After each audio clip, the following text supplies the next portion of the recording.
Di sebuah kota kecil di Kalimantan, tepatnya di Samarinda, pada tahun 2005, keluarga Pak Tono pindah ke rumah dinas di pinggir kota. Rumah tersebut terlihat kuno dan agak usang, dikelilingi oleh rawa-rawa yang hanya terlihat gelap dan pekat saat malam tiba. Meskipun rumah itu besar, suasana di sekitarnya menambah kesan dingin yang membentang di punggung mereka sejak pertama kali mereka masuk. Pak Tono, seorang pegawai negeri yang baru saja pindah ke daerah ini, berusaha menenangkan istri dan anak-anaknya yang merasa tidak nyaman. Anak sulung mereka, Rani, sering mengeluh tidak bisa tidur karena suara-suara aneh yang terdengar di luar jendela kamarnya. Anak bungsunya, Andi, yang masih berusia 5 tahun, bahkan sering menangis tanpa sebab saat malam. Pada malam pertama mereka tinggal, ketika keluarga baru saja selesai makan malam dan sedang bersantai di ruang keluarga, terdengar suara tawa seorang anak kecil. Suara itu terdengar jelas dari arah jendela. Rani segera mendekatkan dirinya ke arah ibunya, Ibu Dewi, dengan ketakutan di wajahnya. "Pak, kamu dengar itu?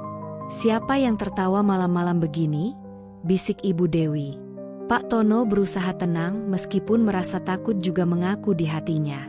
"Mungkin hanya suara dari luar, angin atau binatang hutan," katanya mencoba meyakinkan. Namun, suara itu semakin dekat dan terdengar seperti anak kecil yang sedang bermain. Pak Tono memberanikan diri untuk keluar, tapi yang ia temui hanyalah kegelapan yang pekat di luar. Tak ada siapapun di sana. Seiring berjalannya waktu, gangguan semakin parah. Hampir setiap malam, mereka mendengar suara orang memanggil nama masing-masing anggota keluarga. Suara itu terdengar samar tapi begitu jelas, hingga mereka yakin itu bukan sekadar angin. Suatu malam, ketika Pak Tono sedang membaca koran di ruang tamu, Andi berlari ketakutan hingga tiba. "Ayah, tadi ada mbak-mbak di kamar," ucapnya sambil terisak. Mbaknya rambutnya panjang dan pakai baju putih. Pak Tono memeluk Andi erat-erat sambil menenangkan anaknya. "Itu mungkin cuma bayangan, Andi. Ayah akan periksa ya," jawabnya meski perasaan tidak enak mulai membuat dirinya kesal. Ketika Pak Tono memasuki kamar Andi, ia merasakan hawa dingin yang menusuk hingga ke tulang. Suasana kamar tiba-tiba terasa begitu berat, dan udara pun serasa pekat. Dari sudut mata, ia menangkap bayangan seorang perempuan yang berdiri di sudut ruangan, tetapi ketika ia menoleh, bayangan itu menghilang. Semakin lama, gangguan di rumah semakin parah. Penampakan-penampakan lain mulai bermunculan. Sesosok pria bertubuh besar dengan wajah yang samar, seolah terbuat dari bayangan, kadang muncul di dekat pintu depan. Di tengah malam, terdengar suara langkah kaki berat yang menyeret di lantai, membuat seluruh keluarga sulit tidur. Suatu hari, Pak Tono merasa sudah cukup dengan semua gangguan ini. Ia memutuskan untuk melakukan sebuah ritual sederhana yang ia pelajari dari seorang tetua kampung untuk mengusir makhluk halus. Pak Tono menyiapkan sesajen dan lilin di ruang tengah, berharap bisa menenangkan keberadaan gaib yang mengganggu mereka. Saat itu sudah tengah malam ketika ia mulai komat-kamit membaca doa-doa yang diajarkan kepadanya. Ibu Dewi, Rani, dan Andi berdiri di belakangnya, memeluk satu sama lain dengan cemas. Tiba-tiba, lampu di rumah mati, membuat mereka terperangkap dalam kegelapan. Ibu Dewi memegang tangan suaminya erat-erat. "Pak, lampunya mati," bisik Ibu Dewi dengan suara bergetar. Namun, di dalam gelap itu, terdengar suara seseorang berbisik, "Kalian tidak diterima di sini."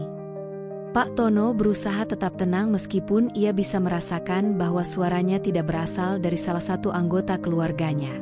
Sambil memegang tangan istrinya, ia berkata, "Kita tidak akan mundur. Rumah ini milik kita sekarang." Keesokan harinya, keluarga mereka didatangi oleh seorang junior Pak Tono yang dulu bekerja bersamanya, bernama Pak Syarif. Wajahnya pucat pasi, dan ia terlihat ketakutan. Pak Tono yang merasa ada sesuatu yang tidak beres memutuskan untuk mengajaknya berbicara di ruang tamu. "Ada apa, Pak Syarif? Kenapa Anda terlihat begitu ketakutan?" Tanya Pak Tono. Pak Syarif hanya menunduk dan berbisik. Pak Tono, saya hanya ingin mengingatkan jangan terlalu berani melawan. Kadang-kadang, mereka tidak suka diganggu. Sebelum Pak Tono bisa menanyakan lebih lanjut, Pak Syarif sudah menghilang begitu saja, seperti bayangan yang tertelan kegelapan. Pak Tono pun kembali ke rumah dengan pikiran yang dipenuhi kebingungan. Malam itu, gangguan semakin menjadi-jadi. Suara ketukan di jendela terdengar terus-menerus, bahkan terdengar suara seseorang mengetuk pintu kamar Rani berulang kali. Ketika Rani membuka pintu, tidak ada siapapun di sana. Ketakutan keluarga mereka memuncak pada suatu malam. Andi terbangun dan melihat sosok pocong berdiri di ujung kasurnya. Tubuh Andi gemetar dan tidak mampu berteriak. Pocong itu hanya mengamati, lalu perlahan-lahan bergerak keluar kamar. Saat itu, Andi langsung berlari ke kamar orang tuanya. "Ayah, Ibu, tadi ada pocong di kamarku," teriakannya sambil menangis. Pak Tono yang sudah muak dengan semua kejadian ini berusaha menenangkan Andi, tetapi di dalam hatinya, ia tahu bahwa ada sesuatu yang salah dengan rumah ini. Malam itu juga, ia bertekad untuk melawan rasa takutnya. Ia duduk di ruang tamu sendirian, menantang semua sosok yang pernah muncul di rumah ini. "Kalian tidak bisa menakut-nakuti keluargaku. Rumah ini milik kami sekarang. Aku tidak akan lari," katanya dengan suara lantang. Namun, pada saat itu juga, lampu ruang tamu mati lagi, dan seketika sosok perempuan kecil yang sering dilihat Andi berdiri tepat di depannya, dengan wajah pucat dan senyuman yang tak wajar. Pak Tono mengerutkan kening, berusaha menahan ketakutan yang menguasai dirinya. "Ayah, siapa yang kamu bicarakan itu?" Suara lembut itu terdengar dari perempuan kecil tersebut, suaranya melengking dengan nada yang menyeramkan. Pak Tono hanya mencoba mengingat doa-doa yang pernah ia pelajari.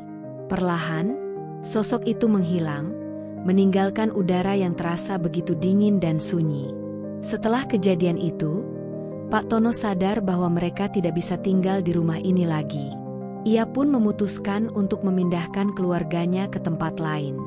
Keesokan harinya, mereka bersiap-siap untuk pergi dari rumah itu, meskipun Pak Tono merasa bahwa sosok-sosok itu masih mengawasi dari perpisahan.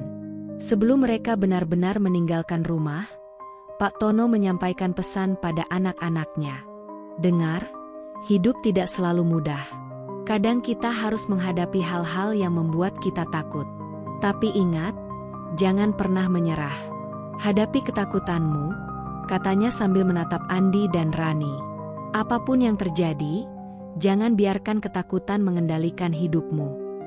Dengan demikian, keluarga mereka pergi meninggalkan rumah itu, dengan tekad bahwa mereka akan belajar dari pengalaman ini.